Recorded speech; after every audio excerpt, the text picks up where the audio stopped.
नमस्कार, मैं हूं Amod Shrivastava. Amazing thought, amazing message, amazing information की दिशा में आज एक कदम और आगे। आज के इस चिंतन का विषय है उपासना से आनंद, ऋषि चिंतन से साभार।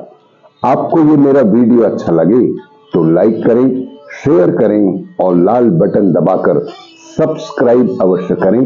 साथ ही बेल आइकन दबाना बिल्कुल ना भूलें।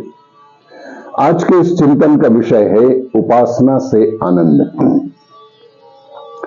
क्या आपको भी उपासना में आनंद नहीं मिलता? उपासना में आनंद कब नहीं आता? जब कोई मनुष्य उसे सामान्य जीवन क्रम से भिन्न एक विशेष कर्तव्य समझकर करता है और ऐसा भाव रहने से कुछ समय बाद उपासना उसे एक अनावश्यक बेगार सी अनुभव होने लगती है, जिससे वह आनंद अनुभव करने के स्थान पर थकान अनुभव करने लगता है और कुछ ही समय में उसे छोड़ छाड़ कर यूं ही बैठ जाता है। मनुष्य का सहज स्वभाव है कि जो कार्य उसके जीवन क्रम में रमे नहीं होते अथवा जिनका वह अभ्यस्त नहीं होता, उनके करने में वह खिन्नता ही अनुभव करता है। उसे आनंद या प्रसन्नता की प्राप्ति नहीं ही होती है। यहां तक कि रोजमर्रा के बंधे टके कामों में भी यदि कोई काम आकस्मिक आवश्यकतावश बढ़ जाता है तो वह उसे करता भले ही है, किंतु एक बेगार, एक बोझ की तरह। स्वेच्छा से स्वस्फूर्त होकर, आनंदित होकर वह काम कभी नहीं करता। वही नियम उपासना के विषय में भी लागू होता है। अतएव उपासना जीवन क्रम से भिन्न किसी विशेष कर्तव्य की भांति नहीं, जीवन क्रम के एक अभिन्न अंग की भांति करना चाहिए। उपासना जब जीवन का एक आवश्यक अंग बन जाती है तो उसकी पूर्ति करने में वैसी ही तृप्ति होगी जैसी अन्य आवश्यकताओं की पूर्ति में होती है। जीवन का अंग बना उपासना को जब तक पूरा नहीं कर लिया जाता, तब तक हृदय में उसी प्रकार की छटपटाहट रहती है जैसे किसी प्रियतम से मिलने की इच्छा में होती है। उपासना मनुष्य जीवन का एक अभिन्न अंग है, उसे इसी रूप में ग्रहण करना चाहिए। उपासना किसी विशेष कर्तव्य के रूप में ग्रहण करने से भिन्नता का भाव रहता है और पूरे समय यह विचार करता रहता है कि वह कोई विशेष काम कर रहा है।